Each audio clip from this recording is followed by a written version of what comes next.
এই যে দেখুন ঘরে থাকা কিছু উপকরণ দিয়ে কত সুন্দর বাড়িতেই মিষ্টি বানিয়ে নেওয়া যায়।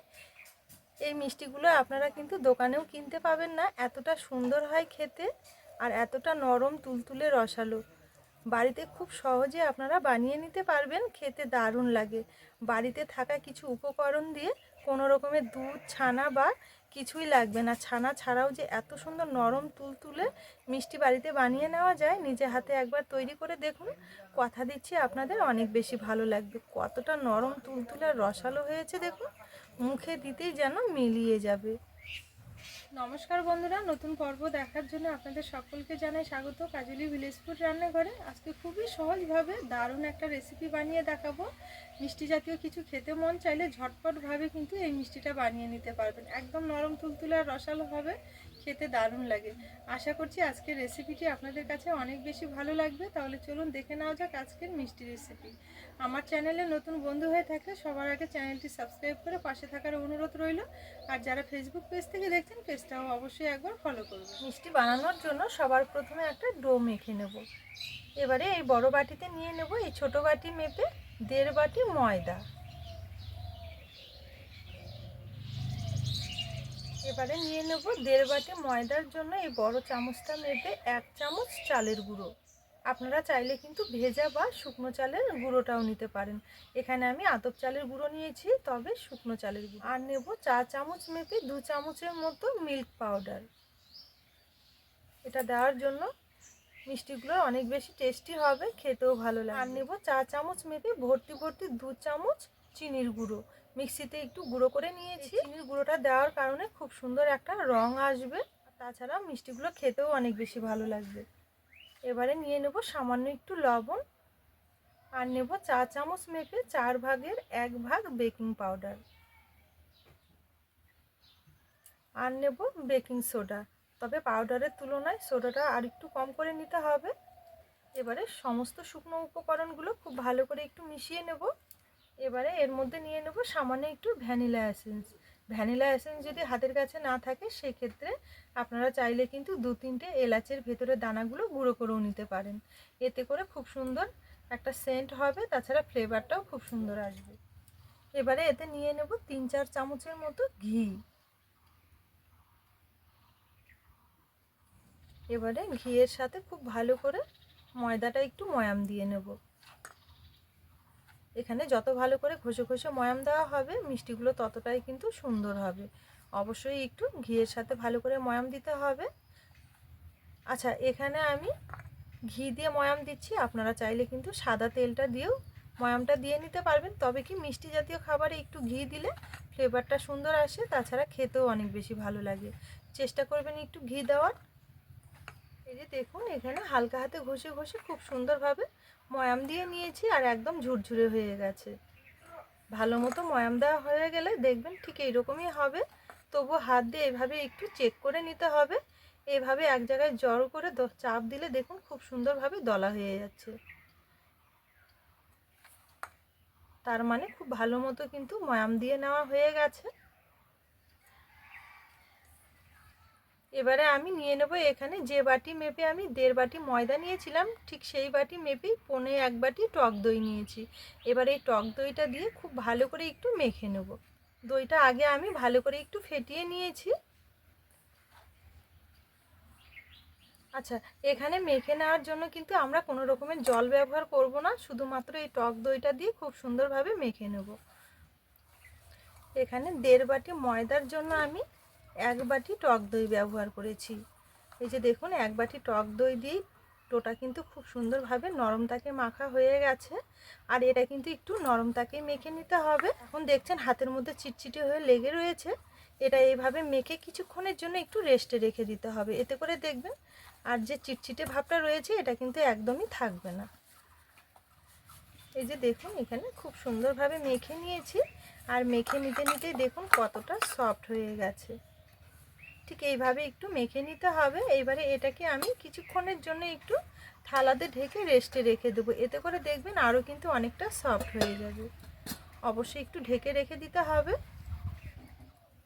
এবারে মিষ্টির জন্য একটা চিনি রস তৈরি করে নেব। তার জন্য উনুন জ্বেলে একটা কড়াই বসিয়ে নিয়েছি। কড়াইয়ে নিয়ে নেব এই বাটি মেপে ভর্তি 1 বাটি চিনি। আর নেব এই বাটি মেপে 1.5 বাটি জল।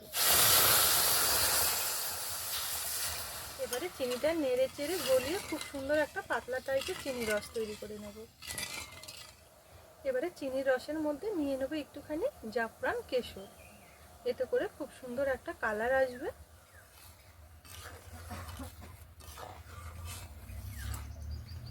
এই যে দেখুন এখানে চিনির রসটা খুব সুন্দরভাবে ফুটে উঠেছে, চিনিটা গলে গিয়ে রসটা কিন্তু ঠিক এইভাবেই রেডি করে নিতে হবে। খুব যে একদম জাল করে ঘন করে নিতে হবে এমনটা কিন্তু না, হালকা চিনিটা গলে গিয়ে একটু চিটচিটে মতো হবে। চিনি গলে গিয়ে আমি 2 মিনিট মতো ফুটিয়ে নিয়েছি। এই অবস্থায় নামিয়ে নিলেই কিন্তু হয়ে যাবে। এটা যখন পুরোপুরি ঠান্ডা হবে দেখবেন অনেকটা কিন্তু জমতে শুরু করবে। এবারে রসটা গরম রাখার জন্য একটা থালা দিয়ে ঢেকে রেখে দেবো। চিনি রস তৈরি করে নিতে নিতে এইদিকে ডোটা কিন্তু অনেকক্ষণই একটু রেস্ট পেয়েছে, খুব সুন্দরভাবে সেট হয়ে গেছে। আবার একটু ভালো করে ঢাকা থেকে মেখে নেব। এই যে দেখুন এখানে ডোটা কতটা সফট হয়ে গেছে, একদম তুলোর মতো নরম হয়ে গেছে, আর হাতে কিন্তু একটুও লাগছে না। দেখুন কতটা সুন্দর হয়েছে। এবার আবারও খুব ভালো করে একটু মেখে নেব। এই যে দেখুন এখানে আবারও খুব সুন্দরভাবে একটু মেখে নিয়েছি হাত দিয়ে, একদম সফট হয়ে গেছে। এবারে এখান থেকে ছোট ছোট একটু লেচি বের করে নেব। লেচিগুলো কিন্তু খুব একটা বড় করব না, ঠিক এই মাপে একটু গোল গোল করে তৈরি করে নেব।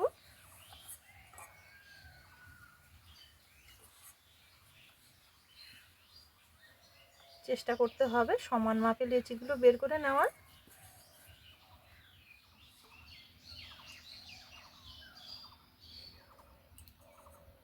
এখানে সবগুলোই আমি খুব সুন্দরভাবে লেচিগুলো বের করে নিয়েছি সমান মাপে। এবারে হাত দিয়ে ভালো করে একটু শেপ দিয়ে নেব। এবারে এখান থেকে একটা লেচি হাতের মধ্যে নিয়ে নেব, নিয়ে খুব সুন্দরভাবে একটু হাত দিয়ে এইভাবে গোল মতো করে নেব। গোল করে নিয়েছি, এবারে হাত দিয়ে এইভাবে একটু চ্যাপ্টা মতো করে নিতে হবে। এই যে দেখুন এখানে খুব সুন্দরভাবে একটু চ্যাপ্টা মতো করে নিয়েছি। এবারে এখানে একটা ছুরি নিয়েছি, এই ছুরিটা দিয়ে একটু ডিজাইন দিয়ে নেব। ঠিক এইভাবে একটু দাগ দিয়ে নেব। এই যে দেখুন খুব সুন্দরভাবে একটু দাগ কেটে নিয়েছি। এবারে এইভাবে একটু দাগ কেটে নেব।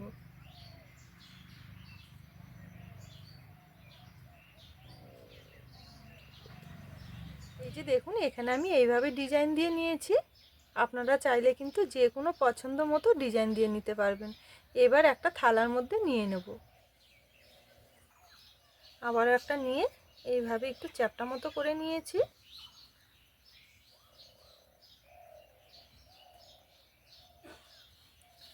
আবারও ডিজাইন দিয়ে নেব।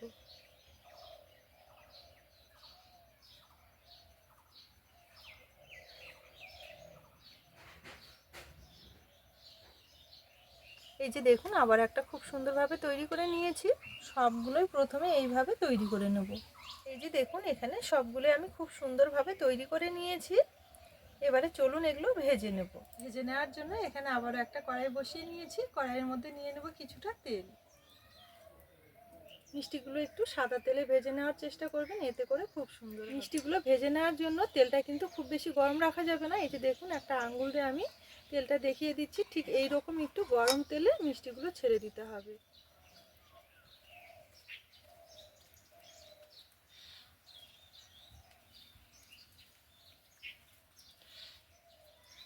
এখানে বড় কড়াই নিয়েছি, সেই কারণে সবগুলোই আমি একসাথে ভেজে নেব। এই যে দেখুন এগুলো হালকা আছে, হতে থাকবে আর খুব সুন্দরভাবে তেল থেকে কিন্তু ফুলে ফুলে উপরের দিকে ভেসে উঠবে। এই যে দেখুন সবগুলো কত সুন্দরভাবে তেল থেকে উপরের দিকে ভেসে উঠেছে। এবারে একটা একটা করে উল্টে দেব। হালকা কালারটা একটু যখন চেঞ্জ হতে শুরু করবে তখনই কিন্তু এইভাবে একটু উল্টে দিতে হবে। আর এগুলো ভাজতে কিন্তু একদমই বেশি সময় লাগবে না, খুব তাড়াতাড়ি ভাজা হয়ে যাবে। এই যে দেখুন এখানে খুব সুন্দরভাবে ওলট পালট করে একটু ভেজে নিয়েছি। আর কালারটা যখন ঠিক এইরকম আসবে তখনই কিন্তু তেল ছেঁকে ছেঁকে তুলে নিতে হবে। খুব সুন্দর কালারটা এসেছে, এবারে তেল ছেঁকে তুলে নেব। কতটা সুন্দর লাগছে দেখতে দেখুন, আর ফুলের সাইজে কতটা বড় হয়ে গেছে।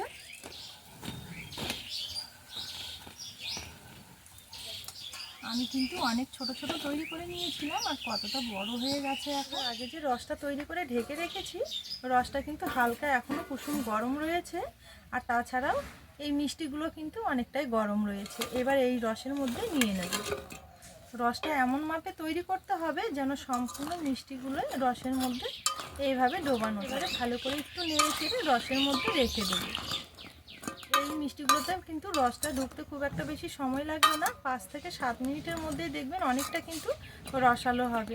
তবু আপনাদের হাতে যদি বেশি সময় থাকে বা ওভারনাইটের জন্য আপনারা চাইলে কিন্তু এইভাবে তৈরি করে রসের মধ্যে ভিজিয়ে রেখে দিতে পারেন। এতে করে রেজাল্টটা আরও অনেক বেশি ভালো আসবে। ভালো করে একটু নেড়ে চেড়ে নিয়েছি, আবারও থালাতে ঢেকে রেস্টে রেখে দেবো 10 মিনিটের জন্য। আমি প্রায় 8 থেকে 10 মিনিটের জন্য একটু ঢেকে রেখে দিয়েছিলাম নেড়ে চেড়ে। এই যে দেখুন এরই মধ্যে কত সুন্দরভাবে রসটা সোক করে নিয়েছে,